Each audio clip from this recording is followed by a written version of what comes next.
Tonight, we're back indoors, but it's not going to stop Jordan Devlin and Alexander Wolf from tearing the roof off the place. Gentlemen, raise your beverages. It is an NXT party.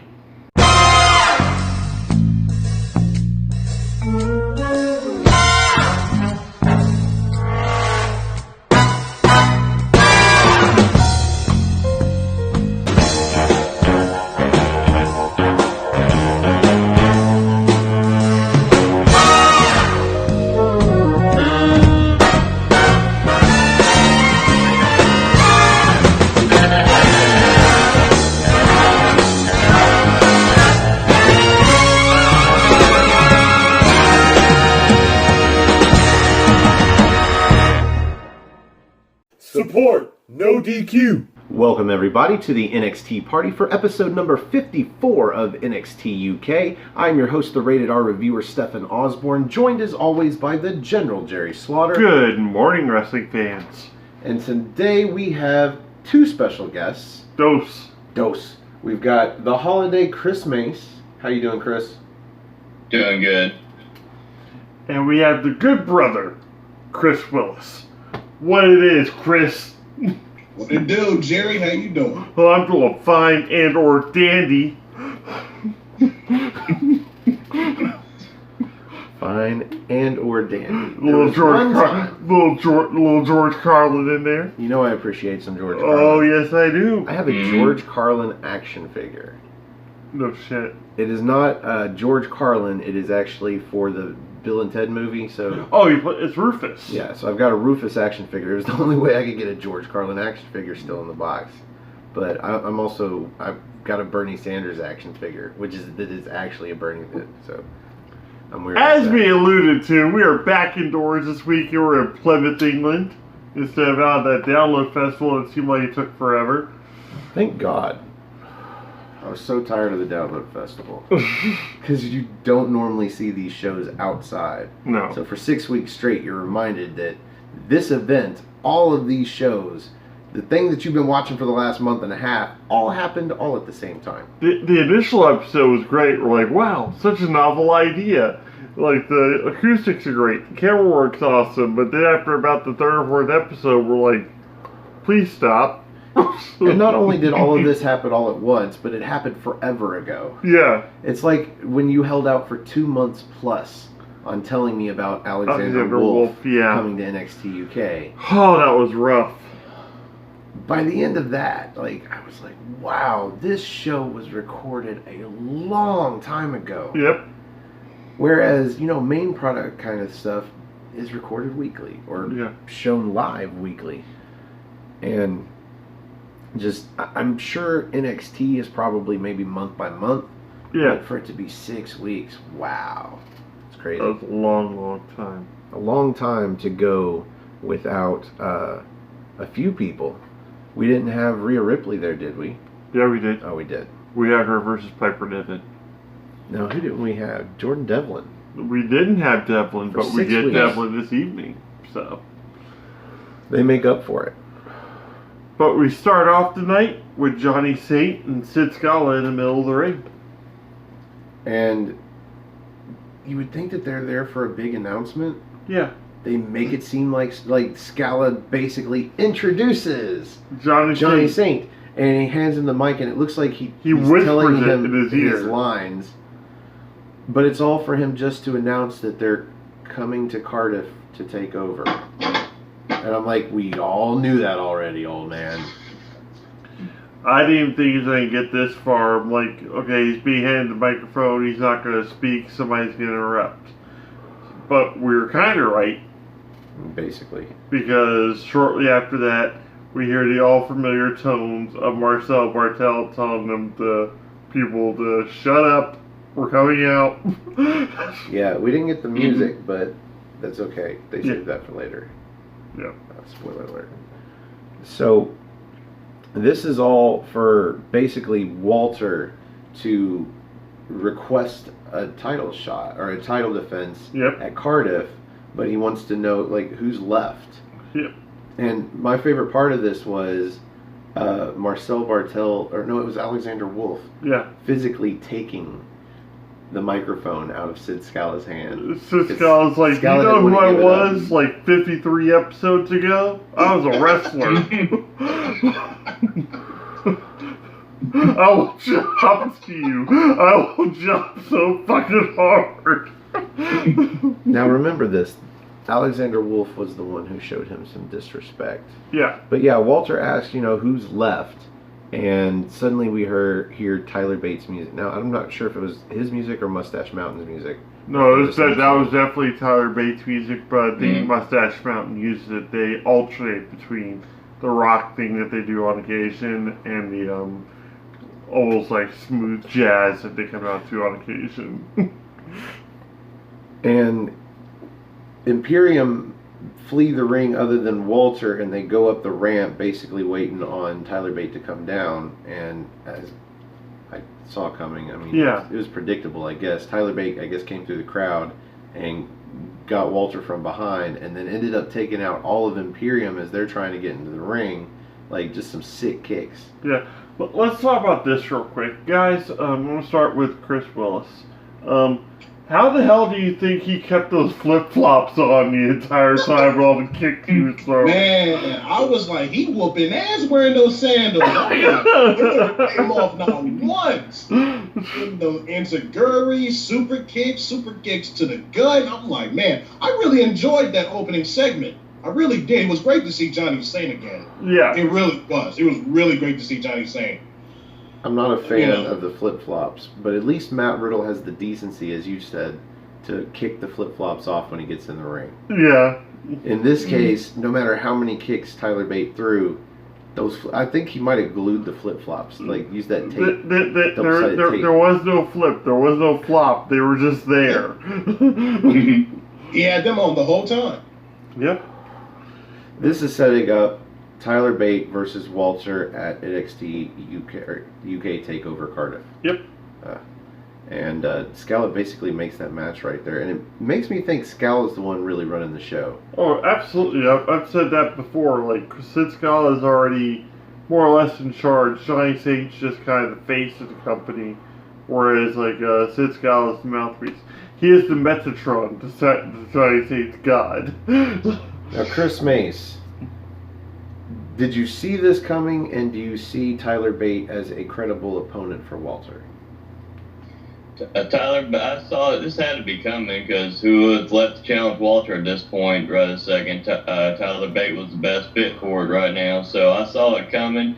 Like I said, he had to have duct taped his sandals on his feet because they didn't come off, but I think it's going to be a really damn good match, but like I said, I don't see Walter losing that title anytime soon, so it's going to be just another opponent for Walter to end up beating and going on. Now, I'm in agreement. I think Walter retains, but you think Tyler Bate is going to get his second I think he's going to be, I think it's going to make him the youngest two-time champion, I think, probably in recorded history. Because he won his first title at the age of 18, 19 years old. He's just now turning 21, and and he'll be the first ever two-time UK champion. So I wouldn't put it past him to put the belt back on him. I'm sure they're gonna hype up that that's what he's going for, but him beating Walter, especially with Imperium, even if he had Pete Dunne, even if he had Trent Seven at ringside with him, they're still outmanned by one more guy. Yep. I think Walter retains. Chris Willis, what do you think? Walter or Tyler Bate? Walter. Walter's going to retain the championship at NXT TakeOver Cardiff.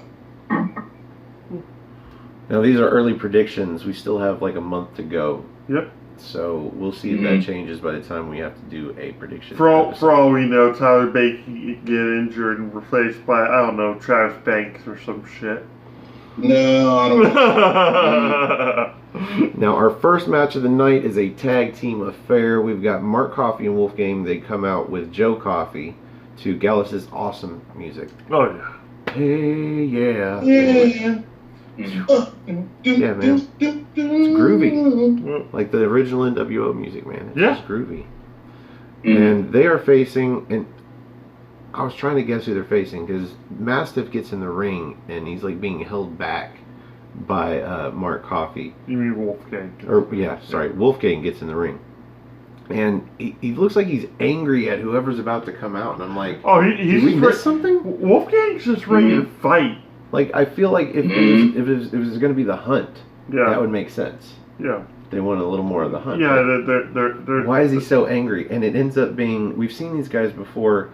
Let me get their names right. Sam Stoker and Lewis Howley. Yeah. The Pretty Deadlies. Yeah. Pretty Deadly. And... But before they even came out, though, Heels has a meltdown. Because last week we were talking about how respectful like Gallus is towards the opposition and whatnot, and that they never stick around ringside. If one of them has a match or if it's a tag match, the other ones always go back.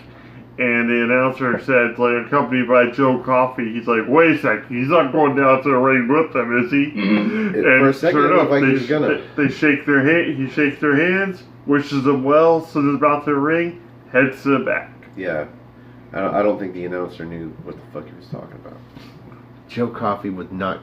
They don't do that, and I think you made a good point earlier to me that this is the way that you turn them babyface if you need to, is because they don't have to change it all. Wrong. The only thing that changes is their promos. Yeah. And I'm sure they can deliver a fine babyface promo, but nothing changes. Like, they are so respectable as a heel tag team, or a heel team, heel faction. Yeah. It's ridiculous. Well, the great thing about Gallus you can understand them. The great thing about Gallus is the fact that anything that they say, there's an element of truth to. This is their kingdom. Since it has been since, like, episode 2, episode 3, they've well established that they're probably the most dominant faction. Imperium, way up there, coming in strong, but at the same time, Gallus has been there since the beginning, and yeah. I mean, you've got 3-man factions. We've seen Mastiff team up with the Hunt. We've got British Strong Style. Yeah. If they were all together, and I guess Pete Dunne is still under UK brand. He's just being loaned to NXT. That's what William Regal had said, that he's there for a short time. So we've seen 3-man groups, but Imperium is a 4-man group. They've always got you beat with the numbers. Yep. So I got to give it to Imperium. Chris Mace, quick question here. Did you see the Pretty Deadly even standing a slightest chance in this match? Hell no. I agree. I thought, the way Wolfgang was acting, they were going to fight somebody like the Hunt or somebody of relevance, and I saw, who? Pretty Deadly? What the hell? Deadly. That was... It wasn't nothing of a match. I was more happy with what happened after the match than I was during the match. So. Well, Eichner and Bartel had already taken those two out before, and I think the Hunt did as well. So they've lost. They're on quite the losing streak for being Pretty Deadly. Yep. That's why they're not the all the way deadly. Chris Willis, what do you think about this match? I was just like, can you hurry it up already, Gallus? Like, just end this like 1 or 2 minutes or something. It was like 3-4 minutes of a match. Pretty Deadly. They are 0-3 as a tag team. Yeah. I don't get this whole stick you putting their hands in the pocket like, I'm so pretty. Yeah, look at me. I'm flicking my hair. Yeah, look at us. Yeah. The crowd's not embracing us. Oh no. Oh, we're gonna be dead. Yeah. Now, this could be a cultural thing. Like, their wardrobe might make sense in the UK for some reason, but to me it just looked like something that went out of date in the 70s, and he's wearing it like he's gay. Flamboyant. Yeah. Extremely British. Nothing wrong with that or anything, but he's wearing it like he's gay. Like Dancing Fools 2.0. Or the heartthrobs. Mm-hmm. Or Chuck Palumbo. It wasn't so bad with the more or less pink leather pants and the floral shirts, but when you have one tied up above the navel, you're a little weird. That's what I'm saying. Like John Blake Wazabo at Tuwog Fu. Yeah. Thanks for everything, Julie Newmar. I do have a few notes here. One thing that I really dug was this tag team monkey flip that Gallus did. Absolutely. Just 1 foot apiece, and that was cool looking. Now Howley gets the hot tag here at the end, and it was not a hot tag at all. He comes in just to be picked up for a full Nelson slam, and then the tag into Wolfgang, who comes in, and Mark throws. What guy was it? It was he threw Stoker out. Yeah. I think this was Howley. He throws him into Wolfgang, who pops him up into a power slam, but before he drops the power slam, Mark Coffey does an enziguri to the side of this guy's head. Right to the face, dude. Right to the mush. Yeah, we've seen this finisher a few times, and you like to call it... the percolator. Yes, I dig that. Sure, why not? Wake up and smell the coffee. Easily a squash match. Easily a squash match, and sure, why not? Because occasionally, it's a good idea. For anybody, even whether you're new or not. These guys have been around since day one. Yep. But they're not above a squash match. Nobody is. What I really liked was that after they showed the instant replay and whatnot, Wolfgang was kicking one of them out of the ring, and Mark Coffey kind of stopped him and was like, "We don't do that, man. We have other business to attend to. Come over here. We're gonna talk for a minute." Yeah, they grab a mic, and this match was to make them look good and set them up as the next #1 contenders for the NXT UK Tag Team Championships. And Mark shows some personality, which is good. Which is good. Yeah. If only you could understand everything they said. I could actually understand Mark Coffey. I can never really understand Joe. Yeah, Joe is so bad. Mark even said soon, just like Zach Gibson would have, and it was just beautiful. There's a couple of times that he mimicked Zach Gibson. I think it was great. It was a really good promo, actually, by Mark Coffey, considering the fact that Joe usually gets the promos and he's so slow speaking. And I don't know. I think if Mark Coffey was the mouthpiece, we could see Gallus be a face. Well, I was about to say, if that's the case and they would somehow pull the victory, do we see Joe Coffey making a run at Walter? Joe, maybe Mark. Well, I'm thinking... we do Mark this time. I see Joe making a run at Walter, because he still hasn't gotten a shot at Walter. Do you see Joe and Wolfgang, or Mark and Wolfgang taking the titles off of the Grizzled Young Veterans? If anybody's going to come remotely close at this point, it'll be them. Eichner and Bartel, they're kind of busy doing their Imperium Stooge shit right So maybe now. Gallus turns face, they take the titles, and then they're just transitional champions for Imperium to take it off of the newly babyface group. Yep. Now they need a 4th member. Yeah. Yep. Sounds good to me. That works. So up next, we get Jordan Devlin backstage, and he's confronting Sid Scala. Welcome back, Devlin. He wants a match with Walter. He's like, what's a guy got to do to get a rematch? And he doesn't get a match with Walter, but as I said before, remember who was the one who got physical with Sid Scala and took the microphone out of his hand. He makes a match with Jordan Devlin, who apparently is on fire right now, and Alexander Wolf for the main event. Well, Sid Scala recognizes talent, is what he does. And he realizes that if anybody's going to be able to take out Alexander Wolf or even start making dents in Imperium, it's the man that doesn't have a belt that very well should. This seems like an episode where we're starting to see babyface turns. Mm-hmm. And seriously, not to give anything away, but in the main event here, Jordan Devlin gets the babyface chants from the crowd because they hate Imperium and thus they hate Alexander Wolf that much. Yeah.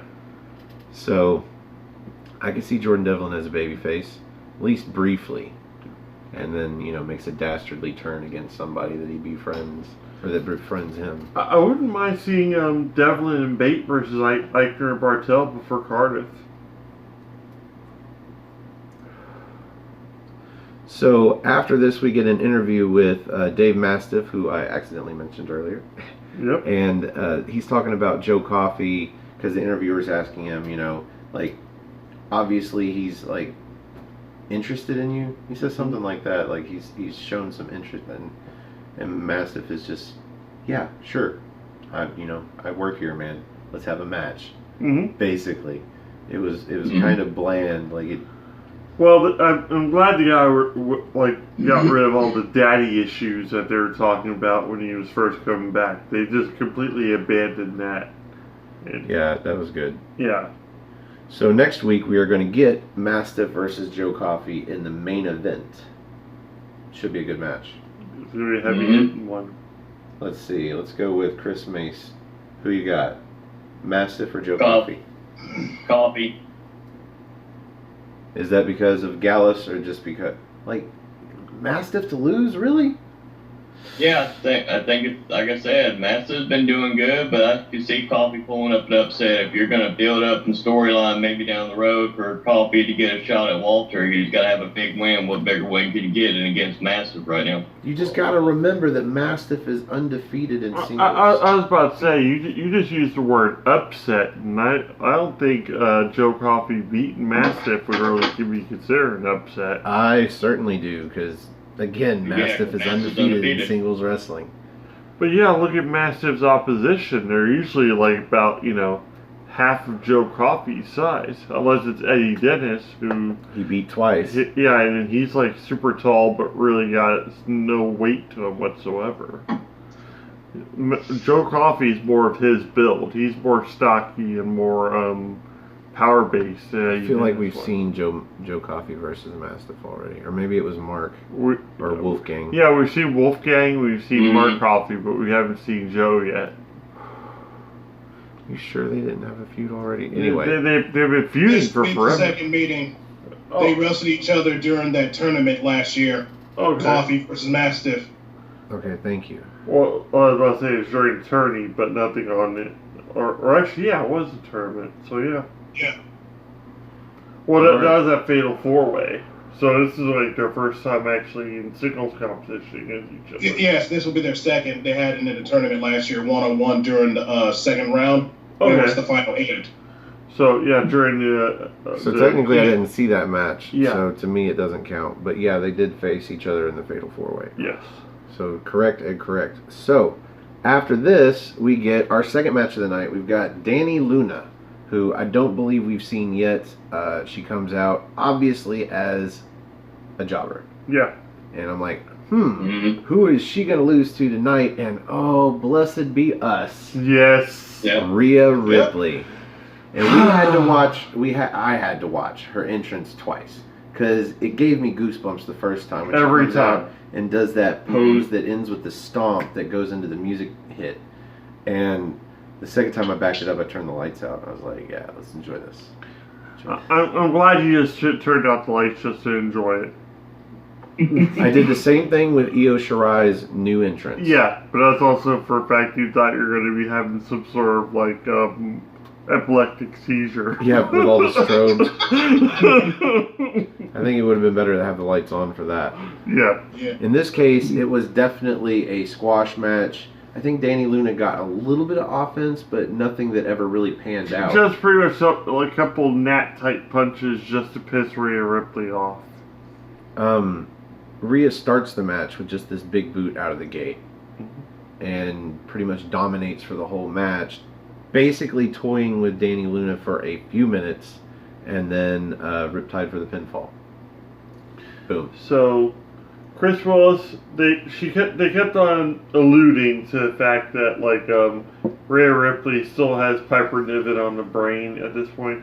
Do you really see that feud going anywhere, or do you think she needs to find new territory, maybe some or put her focus back on the NXT UK Women's Champion? Rhea Ripley really needs to focus back on the Women's Championship. She doesn't really need to feud with Piper Niven anymore because that feud was really a cold and warm feud. Yeah. So it's pretty pointless. I wish the match ended in 30 seconds with that ham and egger. Yeah. The big boot hit the finisher. 1, 2, 3. I don't want to just see any more. I'm like, okay, get to the point, girl. Get to the point, girl. Get to the point. So Rhea Ripley got the win, and that's it. That's all I got to say. Can we start calling them bangers and mash? Since we're NXT UK instead of ham and eggers, we'll just start calling it bangers, beans, and mash. Whatever you want, man. All right. It's your show too. Sweet. Okay. Holiday. It's weird to say. Holiday. What did you think about this match here?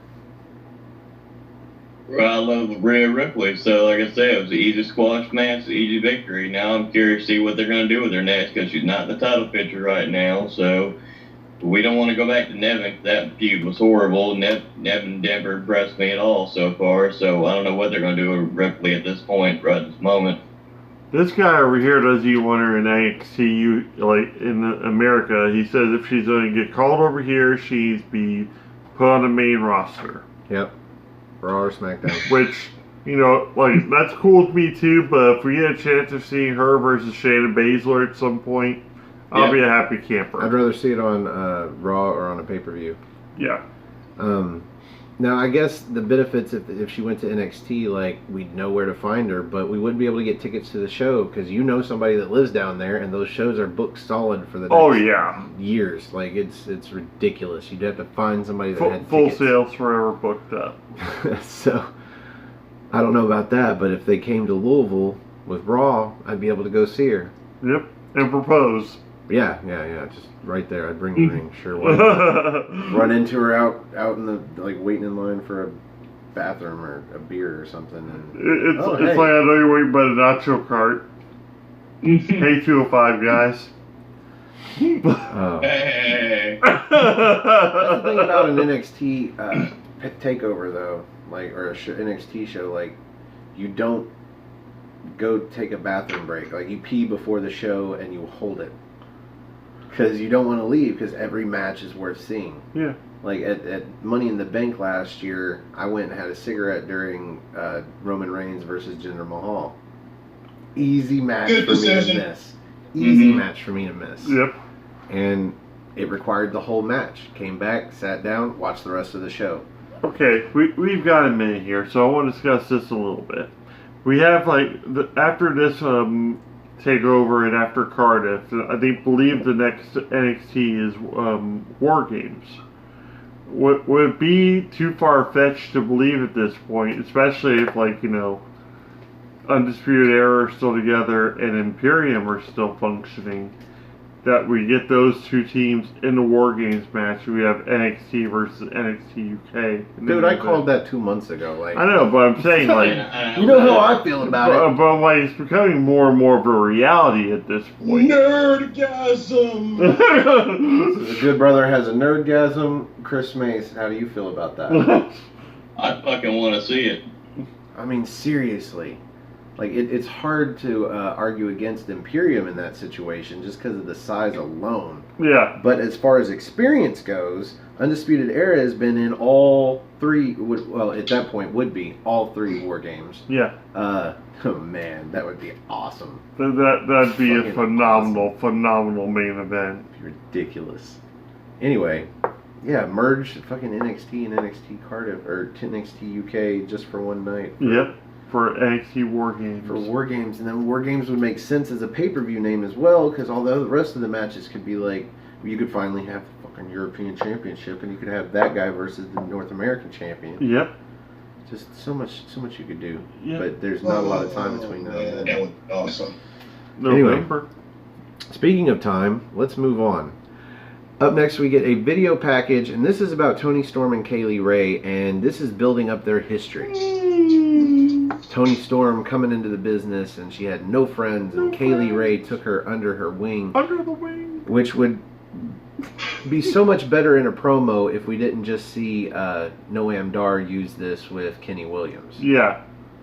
So, and they talked about it twice, so it's not like it was a one and done mention. And this was the second time that Toni Storm has mentioned that Kaylee Ray took her under her wing. Yeah. I'm like, what is it with those writers back there? Don't they know any other metaphors? Oh, similes. That's actually a simile, not a metaphor. Anyway, so Chris Willis, what did you think about this? And does their history together put you in any better mood to see the match?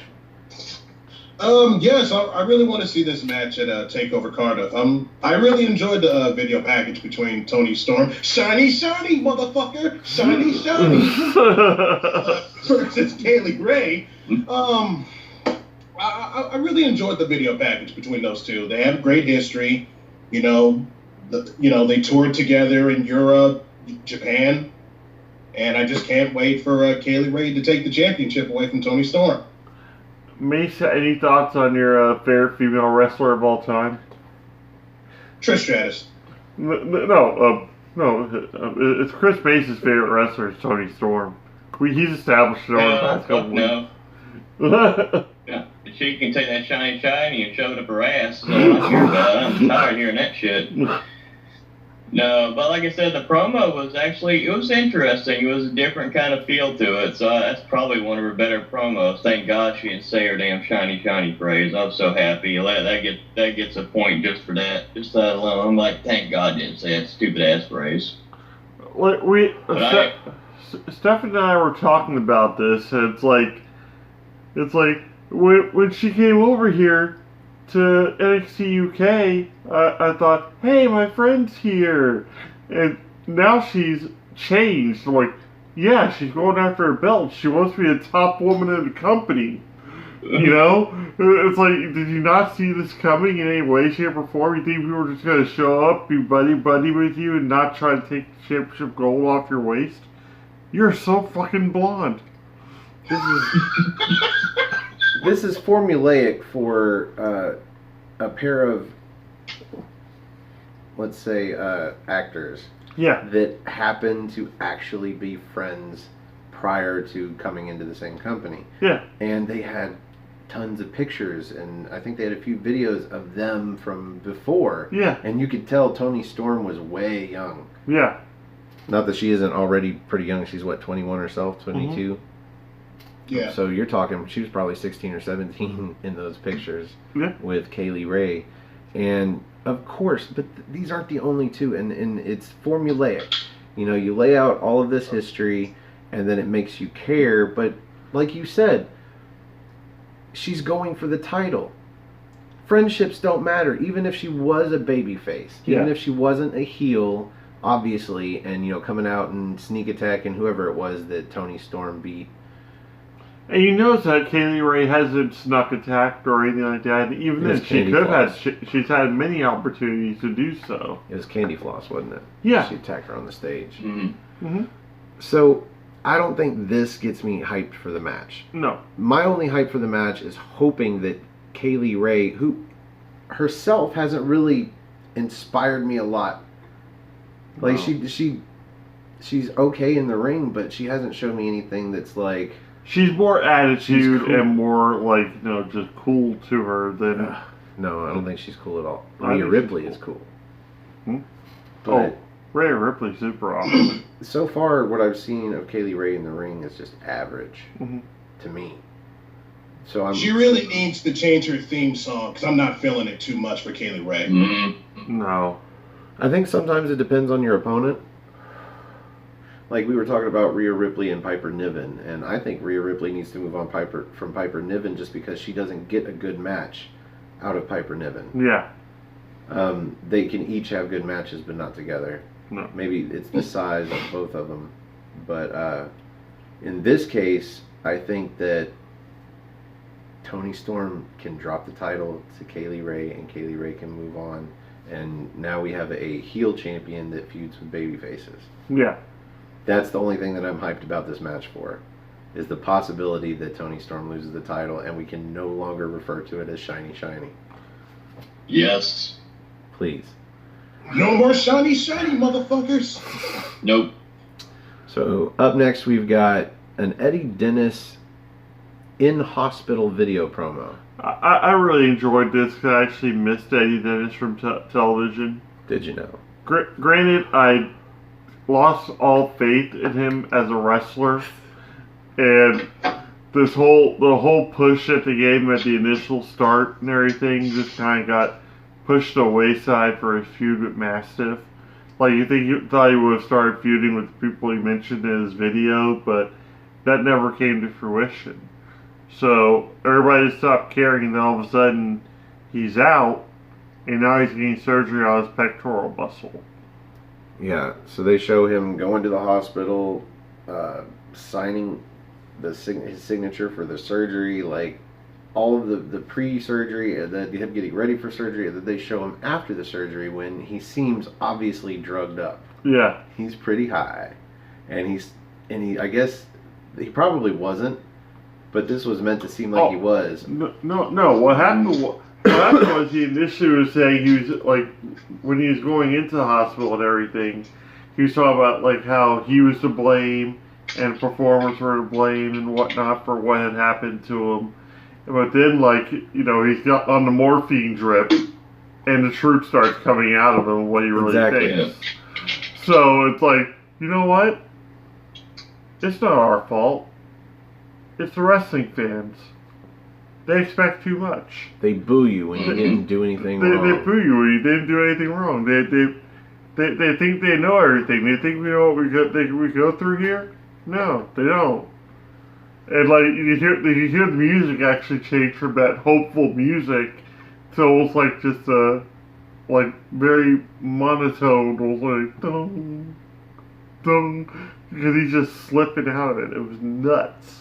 What I liked about this was they took one of those things that would normally end up as a real life video package. Mm-hmm. Like when Ciampa got injured and went to the hospital. Yeah. Like they showed bits and pieces of his visit and the surgery. And, you know, it was realistic and it was fine for what it is. This took that and turned it into a promo. Yes. Seamlessly. What I like about it is obviously he is recovering or recovered and he's on his way back. Mm-hmm. That's why they're playing this, is because now they're going to get him some momentum coming back. And some heat with the fans, obviously. Chris Willis, if he does come back, who would you like to see him like target first before anything else? I think he should target Mark Andrews. Somebody plays to a fan like constantly. Plus, it's one of the guys he was supposed to be going after initially. Yeah, that would be beautiful. Who's next, Chris Mace? After Mark Andrews? I like to see him go after Ligero. Who I like to see him go up against. That'd be neat. A good that was his last match before he got hurt. Mm-hmm. Oh, that's very true. So he'll probably blame him for it too. And I know you're going to want to see him go for Pete Dunne to close out his original packages coming in. Yeah, but like Chris Willis said, you start not really at the bottom, but considering you have Pete Dunne, you got Mark Andrews, who do you go after first? Especially since Pete's stateside right now. So you go after Mark Andrews sometime between now and War Games, and at War Games he goes after Pete Dunne, who happens to be with NXT at that point. Mm-hmm. Brilliant. Yes.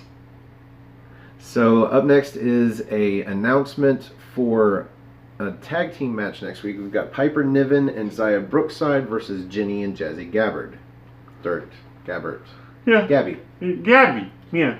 Jazzy Gabby. Jazzy Gabby. So, Chris Mace, who you got? You got the face tag team or the heels? Jenny and Jazzy win. That's an easy pick. I gotta agree. What about you, Chris Willis? Jenny and Gabby.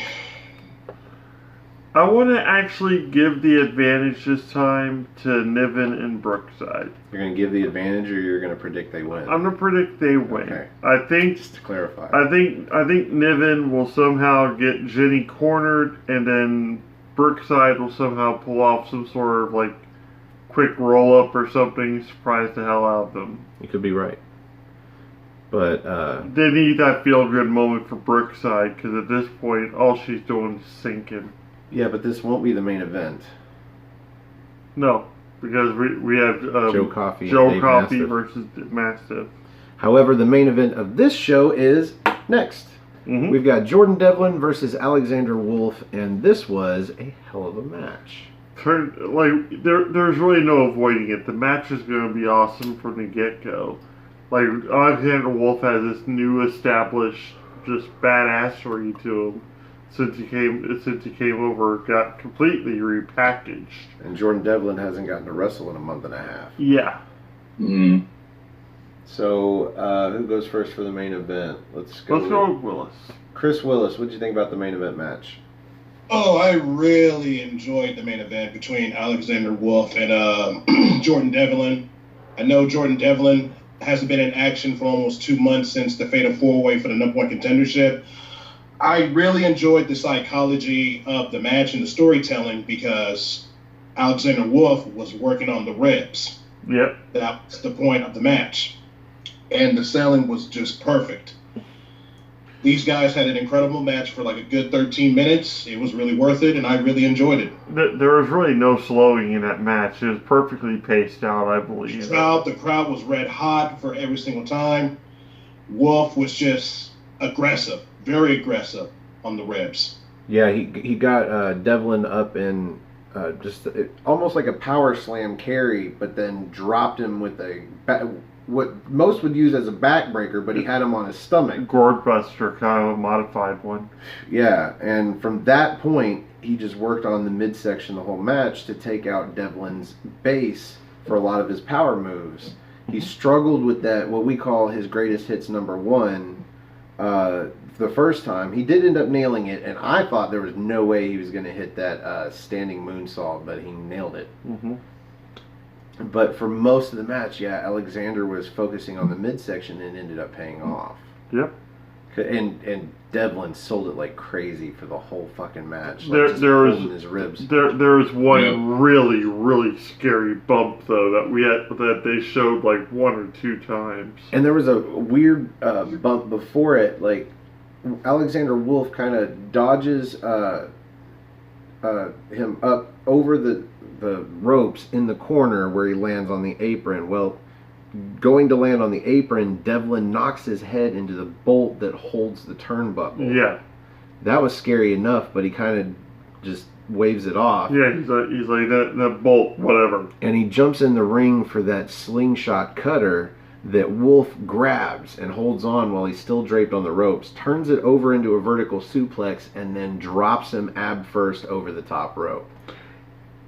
Go ahead. But after that, he bounces off the ropes, like goes about 3 or 4 feet up in the air, comes down forward and rolls and lands on the back of his neck. And they showed the replay of it. I'm like, we don't it looks so gnarly. See the replay of that. Oh, that would kill me if that happened. If I did that. Holy crap! I don't know how strong his neck is, but Jesus. That's the kind of shit that killed Cousin Walter. So let's see. After that, we had Devlin go for a roll up into a double stomp. It's crazy how he does it. He like from a wheelbarrow position. You know, he goes under the legs and rolls him up. In this case, he comes off of that with that double stomp, and he does it to the. Sell this debate for me and Stephen, please. Did he land on his dick? It looked like there was a double stomp to the dick. Yeah. Was it a double stomp to the dick? Like it, yes. That's what it says in my notes. Double stomp to the dick. All right. And then the greatest hits #1.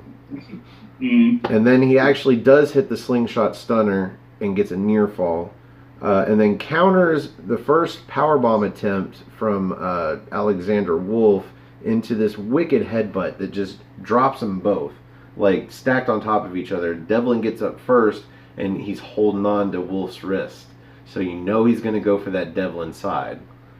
And he tries it, but again with the abs, he can't do it, especially the way Alexander Wolf was sitting. Yeah.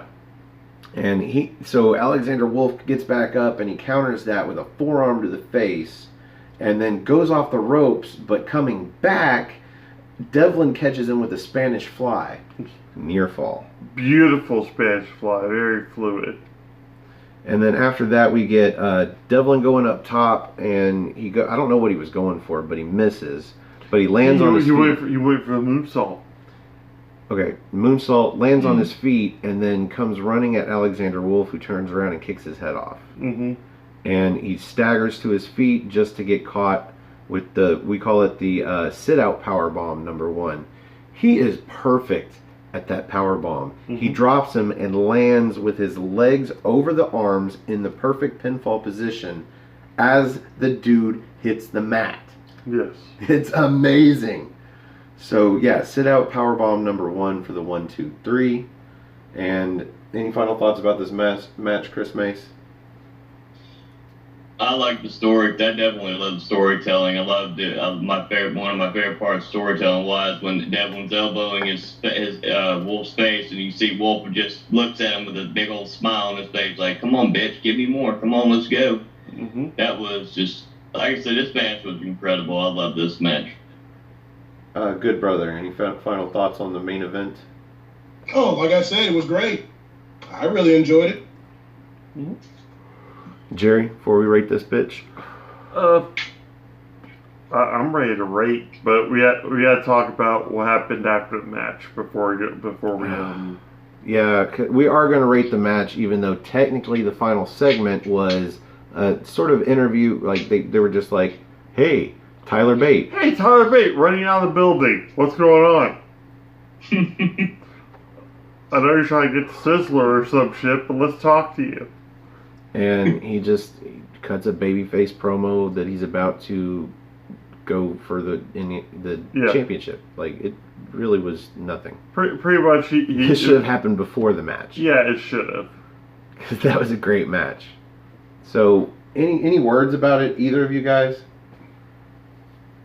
Just a basic promo. He wants to talk. Yeah, pretty much. Yeah. He got what he wanted. He wanted a title opportunity. And honestly, I wasn't sure if it was going to happen or not, because I thought they kind of wrote him out of television for a few months, but it only ended up being like 3 weeks. Yeah. So, sure, why not? It gives Walter, I hope, somebody to beat and move on to Mastiff. Trent Seven's going to be out longer than Tyler Bate was. Mm-hmm. If anybody's going to take the title, it needs to be Mastiff. Support! No DQ! That brings us to the end of the main event, and here on the NXT party, we like to rate it the main event using good old-fashioned NXT. So, Chris Willis, as our newest member of the NXT team, you'll get to go first. Out of 5 spots of NXT, where do you rate this main event? Man, I was thinking about it after the match was over, and I'm like, man, what do I want to scale it? I'm going to give it 3 2/4. So 3.5. So that'd be 3.5? Yeah. My math serves me. If math serves me correct, a fourth and a fourth equal a half. Oh, I've never been trolled on my own show before. Chris Mays, how do you rate the main event? 3 3/4. A little higher. Yeah. Jerry? Dude, this for me was the perfect televised main event for an NXT UK show. Like, basically, you didn't have any title implications. You had a sub-revenge plot to it because Sid Scala was so pissed off at the disrespect of Alexander Wolf that he sent the Irish Ace after him, which is pretty great. And what you could have gotten out of that was either Jordan Devlin possibly getting another title shot, or you just had like Alexander Wolf coming off looking even more powerful and not even like a weak link for Imperium at this point. It shows that the group is just as strong and still getting stronger. I'm going to give it a 4. I'm going to give it a 4 because that's as high as I can go without making it almost like takeover worthy. This was a great main event. It had the storytelling. It had everything going for it. You can have a shitty show, pretty much, and then have that main event, and it makes up for it. So. Well, you know me. Yep. And I love the story. And they had a couple of stories going in, and you mentioned them both. You had the abs being worked on in the ring, so you had a story going throughout the match, but you also had leading into it Sid Scala getting his revenge on Alexander Wolf by sicking Jordan Devlin on him, who is pretty good against everybody but Walter. Mm-hmm. I mean, he's damn near undefeated against everybody but Walter. In this case, it was not his night, but told a great story and sold so well. Yeah. And I have to call this a great match. I have to call it a great match. But I'm with you. Like, anything above a 4 is delving into territory that's more like a takeover match. Because this wasn't that great, but at the very edge of greatness, I call it 4 spots of NXT. I was about to say, this was a great mid-card match if we're dealing with 2 nights at that place. I would totally go to 4 1/4 if it was coming off the back of a great show. Yeah. But other than getting to see we had squash Rhea matches. Ripley, other than getting to see Rhea Ripley, not even the match itself, because, I mean, you knew what was going to happen. Yeah. And I'm in agreement with Chris Willis. Like, it should have just been 30 seconds. It should have been the immediate big boot, and then she just picks her up and does the riptide. And then she gets on the mic, maybe, and fucking says some shit. But no. So, yeah, I don't give it an extra quarter or nothing. But, yeah, absolutely. 4 spots of NXT. So, that brings us to the end of this episode of the NXT Party. Thank you for joining us. I also want to thank our guests. Chris Mace, are we out of Facebook jail yet? I haven't tried yet, so I haven't had a chance to try it. I'll do it this weekend, so... Well, I want to take this opportunity to thank you, and you as well, Chris Willis. This would be a good time to announce it. Chris Willis and Cindy are going to be the ones that are going to replace us next week and do the NXT party. Yep. So I want to thank you guys for doing that. And Chris, of course, as we said yesterday, and Colin and Andrew are going to be doing What's NXT for us. And I want to thank you and you, both Chris's. Thank you very much, because we are while so we busy live it up driving. north. Well, it's not like, you know, if we could do it from the truck while I'm driving on the highway, you know, maybe we would try it. While he's in the restroom pissing, I'll be out in the truck editing the video. Yeah. That'd be a long leak. I don't know, sometimes I do pretty good. Mm-hmm. All depends. So, thank you both for, what do you call it, interim hosting for us next week. So, I hope you guys look forward to that. We're going to need you guys a solid... It's going to be an honor and a privilege, man. Thank you so much. We're going to need you guys a solid C+. That way people will miss us. You can't do better than us in any way, shape, or form. We need you at least average, maybe below. I don't know. I'm all for every member of the NXT team. Oh, so am I. They doing know as I'm well kidding. as humanly possible. Absolutely. It's great to see when other people flourish. Mm-hmm. So, the newest member of the NXT team, Chris Willis. Where can we find you on social media? Follow me on Facebook, Christopher Willis. Follow me on Instagram, Chris J. Willis 86. Follow me on Twitter, GB Chris Willis 86. Follow my Facebook group, AEW Nation. We just hit 11,000 people. Wow. So, Wow. Today, me and Sydney are going to an independent wrestling show at APW in Daly City. Me and Sydney we did our preview and predictions for the independent wrestling show. The